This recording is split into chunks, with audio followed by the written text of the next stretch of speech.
Hello students, स्वागत है आप सभी का मेरे online YouTube channel SK chemistry point में। हमारा टॉपिक चल रहा था वीबीटी। इसके पार्ट फर्स्ट में हमने देखा वीबीटी को सबसे पहले पॉलिंग ने बताया था, और मेटल और लिगेंड मिलके जब कॉम्प्लेक्स का फॉर्मेशन करते हैं तो उस कॉम्प्लेक्स का क्या हाइब्रिडाइजेशन होगा, क्या उसकी ज्योमेट्री होगी, कितने उसमें नंबर ऑफ अनपेयर्ड इलेक्ट्रॉन होंगे, कॉम्प्लेक्स पैरामैग्नेटिक होगा या कॉम्प्लेक्स डायामैग्नेटिक होगा, उसका मैग्नेटिक मोमेंट कितना होगा, कॉम्प्लेक्स इनर ऑर्बिटल है या फिर आउटर ऑर्बिटल है, लो स्पिन कॉम्प्लेक्स है या फिर हाई स्पिन कॉम्प्लेक्स है। इन सब के बारे में हमें वीबीटी जानकारी देती है। फिर हमने देखा कि कई बार क्या होता है कि आइसोलेटेड सेंट्रल एटम में वैकेंट डी ऑर्बिटल नहीं होते हैं। ये कॉम्प्लेक्स फॉर्मेशन के दौरान नए वैकेंट डी ऑर्बिटल बन जाते हैं। तो ये जो वैकेंट ऑर्बिटल जनरेट होता है इलेक्ट्रॉन की पेयरिंग द्वारा होता है, यानी कि इलेक्ट्रॉनिक कॉन्फ़िगरेशन हमको चेंज करना होता है। तो कब ये इलेक्ट्रॉनिक कॉन्फ़िगरेशन चेंज होता है, कब नहीं होता है, ये हमने एक फ्लो चार्ट के द्वारा देखा था कि कोई कॉम्प्लेक्स है, उसमें अगर 3D सीरीज़ की मेटल है तो हम उसका सेंट्रल मेटल एटम का ऑक्सीडेशन स्टेट जो है वो चेक करते हैं। अगर ऑक्सीडेशन स्टेट हमें दिखाई देता है +3 से ज़्यादा तो हमेशा इलेक्ट्रॉनिक कॉन्फ़िगरेशन चेंज होगा। अगर यानी कि वहाँ पे हम इलेक्ट्रॉन की पेयरिंग करवानी है। अगर ऑक्सीडेशन स्टेट +3 से कम या फिर उसके बराबर है तो हम लिगेंड का नेचर देखते हैं कि लिगेंड किस नेचर का है, कौन सा लिगेंड है यहाँ पे। तो हम देखते हैं कि फ्लोराइड, क्लोराइड, ब्रोमाइड, आयोडाइड, इस टाइप के H2O, इस टाइप के लिगेंड हैं तो हम इलेक्ट्रॉनिक कॉन्फ़िगरेशन चेंज नहीं करवाते हैं, यानी कि वहाँ पे इलेक्ट्रॉन की पेयरिंग नहीं होती है। जैसा आइसोलेटेड सेंट्रल एटम में इलेक्ट्रॉनिक कॉन्फ़िगरेशन था वैसा ही आपका कॉम्प्लेक्स फॉर्मेशन के दौरान रहेगा।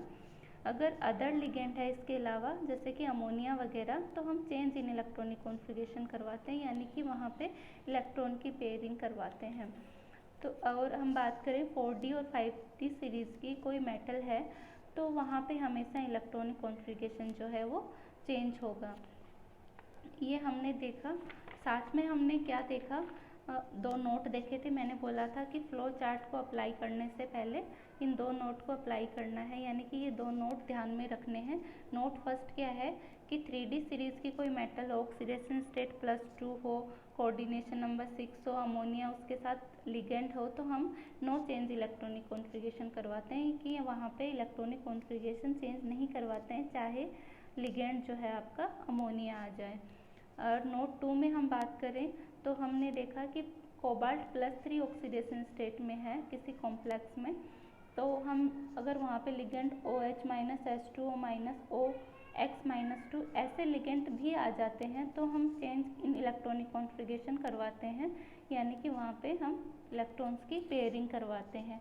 अब ये इलेक्ट्रॉन्स की पेयरिंग कैसे होती है, कैसे नहीं होती है, वो हम आज की क्लास में देखते हैं।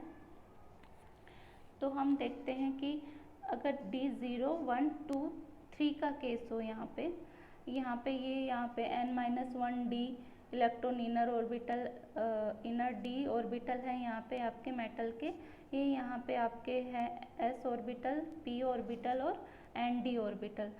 तो हम अगर D0 D1 D2 D3 का केस लें तो वहाँ पे जैसा सेंट्रल एटम का इलेक्ट्रॉनिक कॉन्फ़िगरेशन था वैसा ही कॉम्प्लेक्स फॉर्मेशन के दौरान रहेगा, यानी कि no change in electronic configuration होता है और वहाँ पे आपको ज्योमेट्री मिलती है ऑक्टाहेड्रल। लेकिन यहाँ पे D0 और D1 में एक स्पेशल चीज़ ध्यान में रखनी है कि हमें कौन से 6, यहाँ पे कोऑर्डिनेशन नंबर 6 है तो हमें कौन से 6 ऑर्बिटल काम में लेने हैं, कौन से 6 ऑर्बिटल की इंटरमिक्सिंग करवानी है हमें।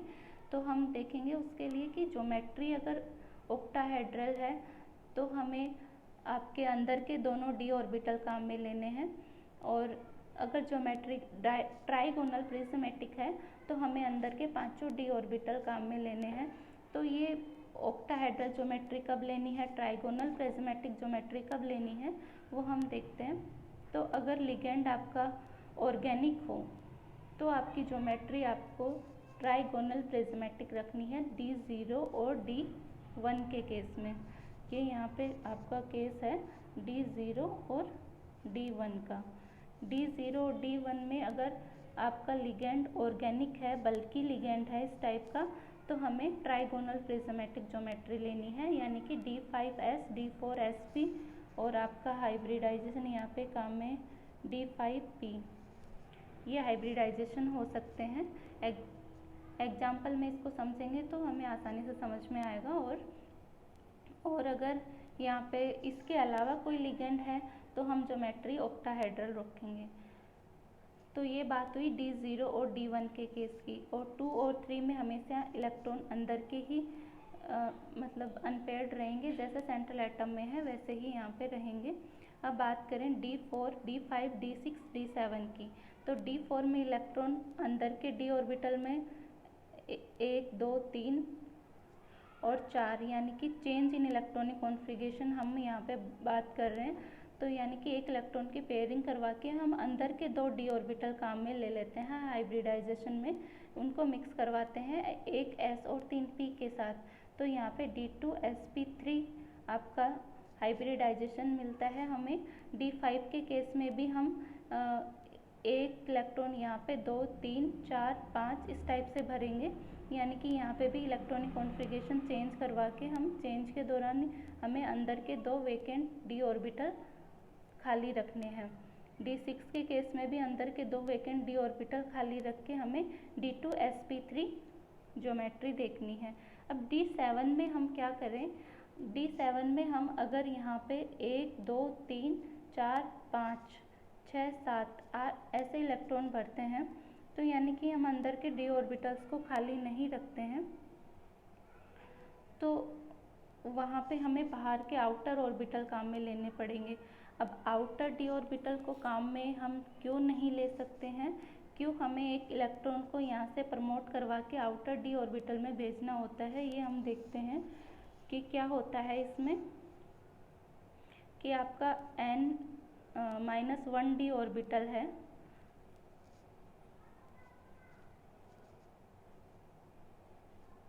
वो आपका ऐसा है, वह उसका एनर्जी लेवल ये है, ns का एनर्जी लेवल ये है, आपका np का एनर्जी लेवल थोड़ा सा यहाँ पे ऐसे है, और nd का जो एनर्जी लेवल है वो यहाँ पे उसमें गैप ज़्यादा है। तो क्या होता है कि ns और n-1d की तो ओवरलैपिंग आराम से हो जाती है, यानी कि ये ऑर्बिटल आराम से इंटरमिक्स हो जाते हैं। लेकिन जो n-1d और ये ओवरलैपिंग जो है वो ns वाली, ये एनर्जी गैप ज़्यादा होता है, आराम से इजीली ओवरलैपिंग नहीं होती है। इजीली ओवरलैपिंग नहीं होती है तो बॉन्ड वीक बनेगा, कम एनर्जी रिलीज होगी। कम एनर्जी रिलीज का मतलब है कॉम्प्लेक्स की स्टेबिलिटी कम होगी।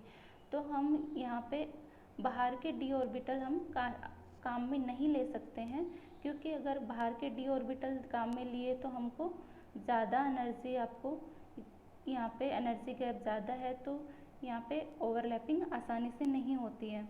तो हम यहाँ पे क्या करते हैं कि एक इलेक्ट्रॉन को प्रमोट करवा के इसको प्रमोशनल एनर्जी देते हैं। अब प्रमोशनल एनर्जी देते हैं तो उसकी कॉस्ट कम होती है, बजाय कि हम ये यहाँ पे जो खाली ऑर्बिटल 2 रख रहे हैं D उसके। तो खाली ऑर्बिटल हमने रख लिए, तो और एक इलेक्ट्रॉन को यहाँ से शिफ्ट कर दिया आपके आउटर ऑर्बिटल में। क्यों शिफ्ट किया? क्योंकि यहाँ पे एनर्जी का जो गैप है वो ज़्यादा है तो वीक बॉन्ड बनेगा आपका, और वीक बॉन्ड बनेगा, क्यों बनेगा? इंटरमिक्सिंग कम होएगी और आपका जो है वो एनर्जी कम रिलीज होगी और कॉम्प्लेक्स कम स्टेबल होगा। तो कॉम्प्लेक्स की स्टेबिलिटी को बढ़ाने के लिए हम अंदर के D ऑर्बिटल काम में लेते हैं।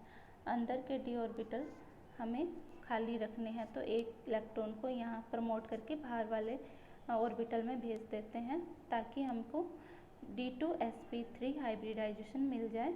अब 8, 9, 10 इलेक्ट्रॉन में वही बात है, जैसे यहाँ पे ऐसे इलेक्ट्रॉन भरे जाएंगे जैसे आइसोलेटेड सेंट्रल एटम है, यानी कि कोई चेंज नहीं होता है, no change in electronic configuration होता है। 8 में 1, 2, 3, 4, 5, 6, 7, 8 वो हमको हाइब्रिडाइजेशन मिल जाएगा sp3d2, यानी कि आपके ये ऑर्बिटल काम में आएंगे। ऐसे ही 9 में हमें 1, 2, 3, 4, 5, 6, 7, 8, 9 इलेक्ट्रॉन ऐसे भर देंगे हम, और ऐसे ही 10 में तो वही sp3d2 यानी कि no change in electronic configuration का केस आ जाता है आपके यहाँ पे। तो सारा खेल जो है वो यहाँ पे चेंज इन इलेक्ट्रॉनिक कॉन्फ़िगरेशन जो है वो D4, D5, D6 और D7 में ही होगा। अब इसकी समरी हम देख लेते हैं। अगर D0 और D1 की बात में तो हमें एक ही चीज़ का ध्यान रखना है कि कॉम्प्लेक्स में लिगेंड क्या आएगा। लिगेंड को ध्यान में रख लेंगे तो हमें पता चल जाएगा ट्राइगोनल प्रिज्मेटिक ज्योमेट्री लेनी है या फिर ऑक्टाहेड्रल ज्योमेट्री लेने हैं। और D2 और D3 में हमेशा नो चेंज वाला ही केस आएगा, यानी कि जैसा आइसोलेटेड सेंट्रल एटम इलेक्ट्रॉन एक एक ऐसे ही भरे जाएंगे। और D4, D5, D6, D7 में अगर no change in electronic configuration है तो आपका हाइब्रिडाइजेशन sp3d2 मिलेगा। और अगर चेंज इन इलेक्ट्रॉनिक कॉन्फ़िगरेशन है तो हमने देखा कि अंदर के दो d ऑर्बिटल खाली रख के हम D2 sp3 हाइब्रिडाइजेशन देखते हैं वहाँ पे। और D8, D9 और D10 में भी no change in electronic configuration रहेगा, यानी कि अंदर के ऑर्बिटल्स में आपके इलेक्ट्रॉन्स भरे जाएंगे जैसे कि आइसोलेटेड सेंट्रल एटम में है। कॉम्प्लेक्स फॉर्मेशन के दौरान भी कोई चेंज नहीं होता है इलेक्ट्रॉनिक कॉन्फ़िगरेशन में। तो हमने देखा कि अगर sp3d2 हाइब्रिडाइजेशन आता है तो वो कॉम्प्लेक्स हाई स्पिन कॉम्प्लेक्स होता है, यानी कि वहाँ पे आउटर ऑर्बिटल कॉम्प्लेक्स फॉर्मेशन होता है, यानी कि बाहर के d ऑर्बिटल काम में आते हैं। अगर यहाँ पे हम बात करें D2 sp3 की तो ये लो स्पिन कॉम्प्लेक्स बनाते हैं, क्योंकि यहाँ पे अंदर के d ऑर्बिटल काम में आ रहे हैं, अंदर के d ऑर्बिटल काम में आ रहे हैं तो इनर ऑर्बिटल कॉम्प्लेक्स हो गया। ये हम बात करेंगे। D1, D2, D3 में हाई स्पिन लो स्पिन का कोई चक्कर ही नहीं है, ठीक है। तो ये हमने आपका यहाँ पे देखा कोऑर्डिनेशन नंबर 6 में कैसे इलेक्ट्रॉन को बढ़ना है। तो अब तक हमने देखा कि कब इलेक्ट्रॉनिक कॉन्फ़िगरेशन चेंज करना है कोऑर्डिनेशन नंबर 6 में और कैसे चेंज करना है। अब हम लास्ट बात करेंगे कोऑर्डिनेशन नंबर 4 की। उसमें हम देखेंगे कि sp3 हाइब्रिडाइजेशन मिलता है हमें कॉम्प्लेक्स का या फिर dsp2 यानी कि ट्राइगोनल ज्योमेट्री मिलेगी या फिर स्क्वायर प्लेनर ज्योमेट्री मिलेगी। उसमें कैसे पेयरिंग होगी इलेक्ट्रॉन्स की वो हम अब नेक्स्ट वीडियो में देखेंगे। उसके बाद में इसके नंबर ऑफ एग्जांपल्स करेंगे, बहुत मज़े आएंगे ये सब चीज़ें याद होने के बाद में एग्ज़ाम में क्वेश्चन को सॉल्व करने में। Thanks for watching, bye.